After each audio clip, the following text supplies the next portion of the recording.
Hello everyone, আসসালামু আলাইকুম। সবাই কেমন আছেন? আশা করি ভালো আছেন। তো আজকের ব্লগটা আমি সকাল থেকে শুরু করছি। তো অনেক দিন থেকে মানে ব্লগ দিতে পারি আর না, আমার মানে গলার আওয়াজ তো বেশি ভালো নাই, সর্দি জ্বর কাশি কত কিছু।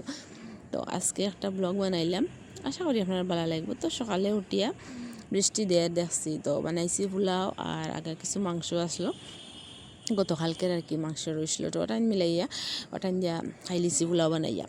তো আজকে ভাবছিলাম অনেক দিন হয়েছে ব্লগ দিছি না, একটা বানাই।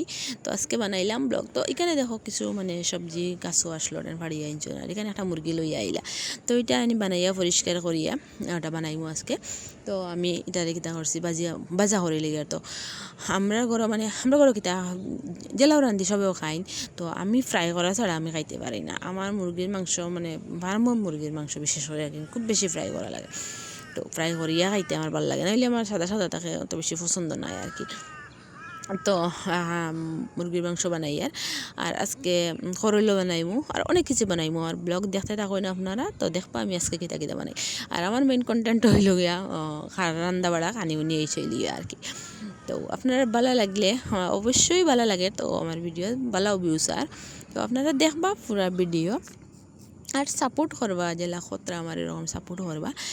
তো আজকে আমি এটাই বানাইব। আর অনেক দিন দেখিয়া ভাবছি মানে বহুত দিন হয়ে গেছে ভিডিও দিতে পারি না। তো এখন কমেন্ট করছেন দেখা যান না, তো দেখা যান না বলতে আমার শরীর তো বেশি সুস্থ নাই, তো এই কারণে আমি দিতে পারি না।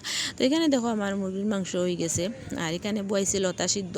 তো লতারে মানে সিদ্ধ করতে সময় আমি একটু তেঁতুল টেঙ্গা দিলাই তো আর খাও যায়, আর কোনো লাইন থাকে না, খাও যায় না। আমার কোনো দিন লতা রাঁধলে আমি খাও যায় না আর কি। তো এখানে দেখো বেশি ভাজিয়া করল দিয়ে বেশি দিয়ে বানাইমু। আর কাটলেও বেশি দিয়ে বানাইলাম, কাটলেও বেশি নাই, কয়টা আসলো ফসে গেছে। তো ভাবছি বেশি দিও উড়ি বেশি দিয়ে বানাইলে তো তারা সবাই লাইক করেন উড়ি বেশি, তো লাইক উড়ি বেশি দিয়ে বানাইলে যার কারণে দেখো লতা আমি শীতল দিয়ে বানাইছি।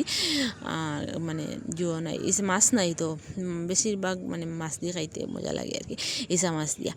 এখানে কিছু বানাইয়া চাটনি, কাটল বেশি চাটনি খার কিতা মানে কিতা হইতাম আমার অত বেশি ভালো লাগে। কাটল বেশি চাটনি শীতল দিলে তো আর লইয়া পড়ছে। আর একটা সরিষার তেল দিলাম, সরিষার তেল দিলে তো আর মানে এলাম একটা ফ্লেভার ভালো লাগে। আর এখানে নালির শাক অনেক দিন থাকিয়া মানে শাক বানাইছি না নাইও আর আনা হয়েছে না বাজার থেকে। তো আজকে আমরা এখানে কিছু শাক আসলো, ওটাই বানাই নিলাম ওটাইয়া। তো আর এখানে দেখো কিছু খাখরল, এটাও আমরা গাছের মানে খাখরল। তো গাছের থেকে খাখরল খাইতে খাইতেও পুরা জুয়া লাগিয়ে আসছে, আর লোয়া লাগছে না আর কি, গাছও বেজান খাখরল ধরছে। তো এখানে দেখো কিছু বড়া বানাইলাম। আর আমারই অনেকে কইন তোমার ক্যামেরাম্যান খেয়ে, দেখো আমার ক্যামেরাম্যান নেই, ওটা হয়ে আমার ক্যামেরা স্ট্যান্ড বুঝছি না এবার। তো এখানে দেখো বিকালে আই গেছি একটু উপরে, মজার বাতাস দেয় ভাবছি কিছু বাতাস খাইমু। আর উপরে দেখি এই গাইয়ে দেখো কত সুন্দর ভিউজ, এটা কিতা কইতাম দেখো কত সুন্দর লাগে মেঘ, কিতা কইতাম আর অত মজার একটা বাতাস দেয়, বহুত মজা লাগে। তো আজকে ভিডিও যেটুকু ভালো লাগলে লাইক কমেন্ট শেয়ার করবা।